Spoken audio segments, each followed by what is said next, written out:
मिळाली आहे। अत्यंत धक्कादायक प्रकार स्वारगेट बस स्थानकात घडलेला आहे। पुणे हे विद्येचं माहेर घर आहे।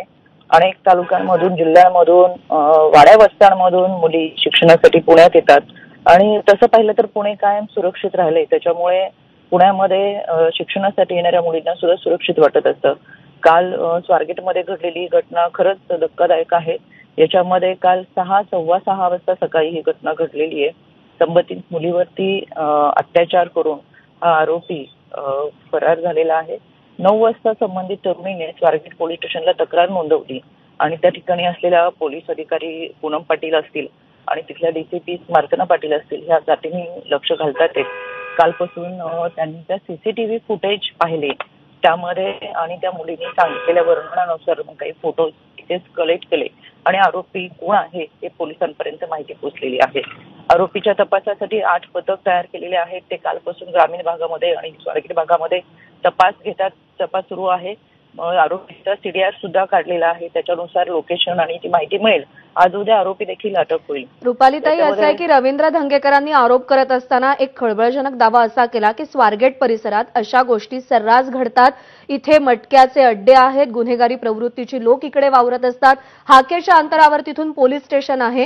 हे सगळे प्रकार अजूनही का थांबत नाहीयेत? कसली वाट पाहत आहे सरकार?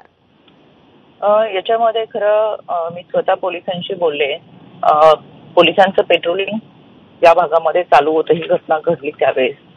मला आपल्या माध्यमातून आवर्जून सांगायचंय, राज्य महिला आयोगाचे अध्यक्ष म्हणून महाराष्ट्रामध्ये फिरत असताना आम्ही शाळा कॉलेजमध्ये जाऊन अवेअरनेस प्रोग्राम घेत असतो यासाठी की 1091, 1098, 112 हे टोल फ्री क्रमांक तुमच्या सुरक्षतेसाठी आहेत।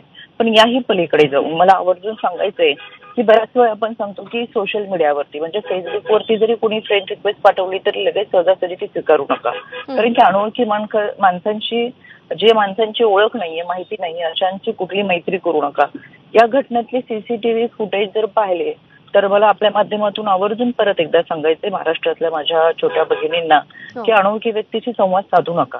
यामध्ये संबंधित तरुणी या मास्क घालून आलेल्या या व्यक्तीशी बोलल्यानंतर त्या व्यक्तीने चौकशी केली की कुठे जायचंय, मी सोडतो, कोणतं गाव आहे, काय असं म्हणून त्या मुलीला सोबत घेऊन पुढच्या गाडीपर्यंत तो आरोपी गेलेला आहे। तर हे असं आपण कोणावरही विश्वास ठेवू नये असं मला वाटतं आणि आपल्या माध्यमातून हा संदेश जावा। तर आरोपीला शिक्षाही होणार, त्याच्यासाठी आम्ही पाठपुरावाही करू। आणि तुम्ही जसं म्हणताय की या भागातली गुन्हेगारी असेल किंवा काही, तर जातीनं त्याच्यामध्ये आम्ही लक्ष घालूच। पण मला आवर्जून परत सांगायचंय की अनोळखी व्यक्ती अशा पद्धतीने जरी काही बोलत असेल तर डिफेन्ससाठी आपल्याला त्यावेळेस संधी किमान आरडाओरडा करावा। किमान त्या ठिकाणी सेक्युर फील वाटत नसेल तर जवळच काही लोक, तिथं स्टाफ सुद्धा त्या सिटी फुटेजमध्ये दिसतोय आजूबाजूला, पण काय चाललंय बाजूच्या लोकांना कळलं नाही। कारण की मला असं वाटतं की संबंधित तरुणींनी कदाचित थोडं अलर्ट राहून बोलायचं टाळणं किंवा त्या व्यक्तीशी धोकादायक असं जाणवलं असतं तर आजूबाजूला लोक आहेत। बरोबर आहे, तुम्ही म्हणता त्याप्रमाणे अखंड सावध असावे याच भूमिकेतून आता पुढे प्रत्येक व्यक्तीशी बोलणं गरजेचं आहे। पण प्रचंड धक्कादायक प्रकार पुण्यामध्ये घडलेला आहे। आरोपी पकडला जाईल, शिक्षा होईल ही पुढची गोष्ट, पण हे प्रकार घडूच नये यासाठी आता कठोर पावलं उचलणं गरजेचं आहे। रुपालीताई, आभार आपले, सविस्तर प्रतिक्रिया दिलीत त्याबद्दल। आणि स्वारगेट स्थानकातून मंदार गोंजारी आपले प्रतिनिधी सध्या आपल्यासोबत आहेत। मंदार, स्वारगेट